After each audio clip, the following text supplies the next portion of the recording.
Bonjour à toutes et à tous, c'est Quentin de la chaîne Ciné Caviar, nous sommes le vendredi 5 février et aujourd'hui on va parler de dinosaures, de zombies, de ras-le-bol des super-héros et de monde virtuel. C'est parti!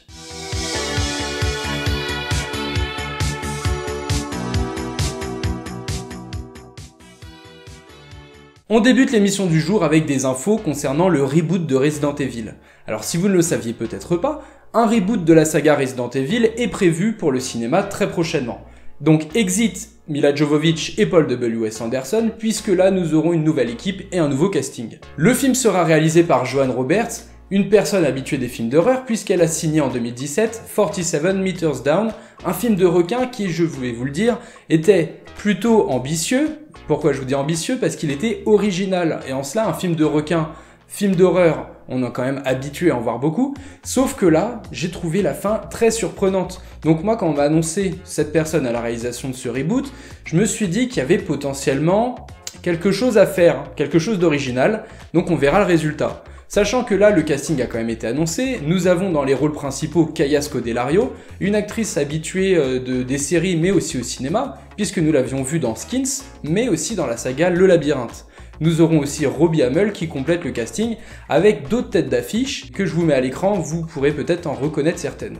Le reboot se voudra être beaucoup plus fidèle à la saga de jeux vidéo Resident Evil, puisque le premier se déroulera tout bonnement dans un manoir, tout comme le premier jeu. Le reboot est pour le moment annoncé pour une sortie le 3 septembre aux États-Unis, et en plus 2021 ça va être l'année Resident Evil, puisqu'au niveau des jeux vidéo, au mois de mai on a Resident Evil 8 Village qui va sortir, et aussi sur Netflix une série animée qui est programmée, dont je vous avais déjà dévoilé quelques images. À cela, je me permets d'ajouter que Netflix n'en a pas fini avec Resident Evil, puisqu'ils sont aussi en train de développer une série live action sur la franchise. Alors là, est-ce que ça suivra les jeux vidéo? Est-ce que ça prendra un petit peu plus de distance? Nous verrons tout ça très prochainement.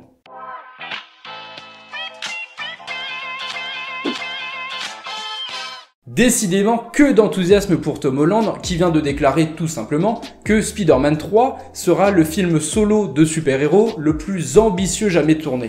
L'acteur ne cache pas le plaisir et l'excitation qu'il a à jouer le rôle de Peter Parker, mais aussi à quel point il a hâte de voir notre réaction, nous public, lorsque nous verrons le film en fin d'année.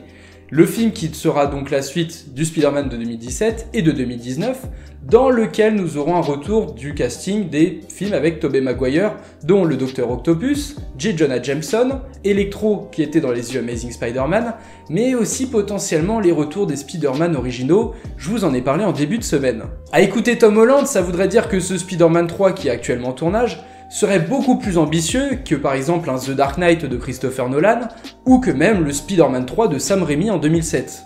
À cela, j'ai envie de dire attention, attention, on verra tout ça le 17 décembre prochain si tout va bien. Et à cela, je me permets de vous demander à vous, mes fidèles abonnés que j'aime de tout mon cœur, quel est le Spider-Man que vous préférez? Est-ce le Spider-Man de Tobey Maguire du début des années 2000? Est-ce le Spider-Man d'Andrew Garfield? Ou est-ce Tom Holland? Dites-le moi en commentaire, ça m'intéresse.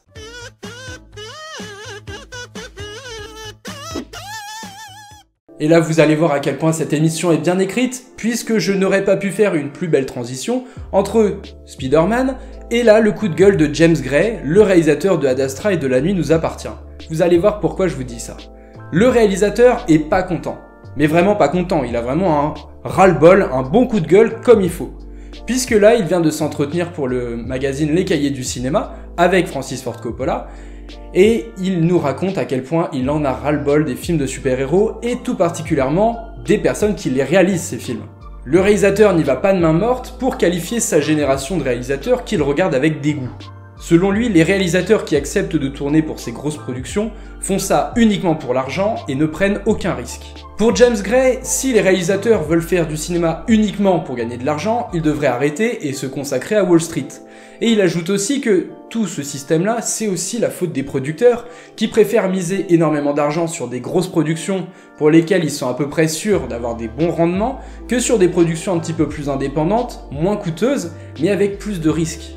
Selon lui, il faudrait que les studios investissent dans 2 films par an qui ne sont pas faits pour gagner de l'argent mais pour prendre des risques et permettre au cinéma de rester le langage prééminent de la culture.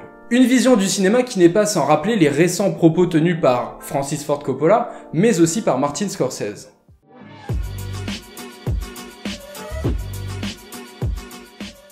Allez, venez avec moi dans la machine à remonter le temps, puisque là je nous ramène 20 ans en arrière, en 2001, lorsque sortait sur nos écrans Jurassic Park 3. Ce film marquait le retour sur grand écran du personnage d'Alan Grant, incarné par Sam Neill. Si Jurassic Park 3 ça vous dit quelque chose, c'est certainement pour le retour critique et presse qu'il y a eu, et qui était plutôt négatif. En effet, c'est l'opus le moins apprécié par les fans. Et pourtant, récemment, au micro du site internet Collider, Sam Neill est revenu sur son expérience quant à ce Jurassic Park 3, et vous allez voir que ses propos sont plutôt étonnants. Pour lui, c'est un film qu'il a pris énormément de plaisir à faire, qu'il ne nie absolument pas, et quand il a lu le script, il était plutôt emballé.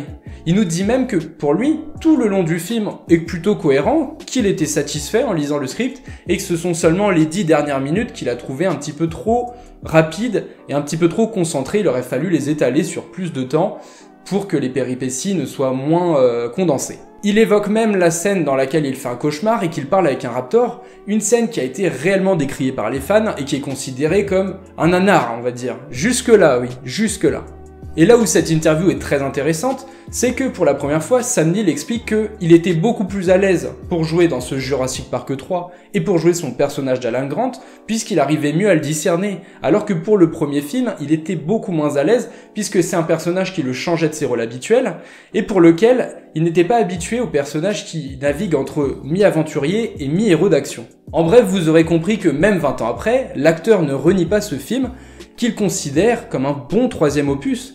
À cela, nous pourrons le voir à nouveau sur le grand écran pour Jurassic World 3 Dominion, que personnellement j'ai vraiment hâte de voir puisqu'il signera le retour des 3 personnages mythiques de la saga, puisque Jeff Goldblum, Laura Dern et Sam Neill seront de retour. Très franchement, ce soir, il n'y a pas grand chose à se mettre sous la dent. Comme je suis quand même très sympa, je vous propose le film d'animation L'Âge de Glace 4, La Dérive des Continents, qui sera diffusé sur C8 à 21h19. Je suis conscient que même si ce film d'animation n'est pas au niveau des 3 opus précédents, il reste quand même de plutôt bonne facture et agréable à regarder en famille. Ça reste un moment sympa. Je suis d'accord que c'est pas le chef-d'œuvre de l'année, et c'est pas le film que personnellement j'aurais voulu regarder ce soir. Mais, je vous l'ai dit, ce soir c'était quand même assez light. En plus, je ne peux même pas me permettre de vous proposer le film Quai d'Orsay avec Thierry Lhermitte sur Chérie 25 à 21h05, puisque je ne l'ai pas regardé, donc en toute transparence, je n'ai pas d'intérêt à vous proposer un film que je n'ai pas vu. Voilà.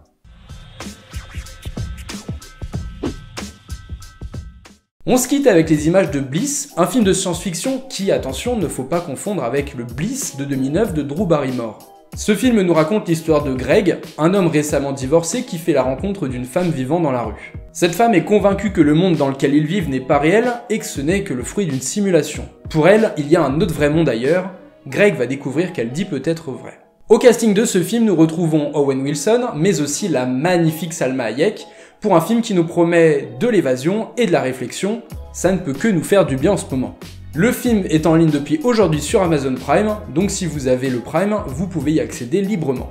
Et voilà, l'émission du jour est terminée, j'espère que ça vous a plu. Je vous souhaite un excellent week-end, du repos, la forme, le smile, puisqu'on se retrouvera lundi avec tout ça. Et oui, alors je vous souhaite encore un bon week-end et à bientôt. Ciao ciao! See you next time.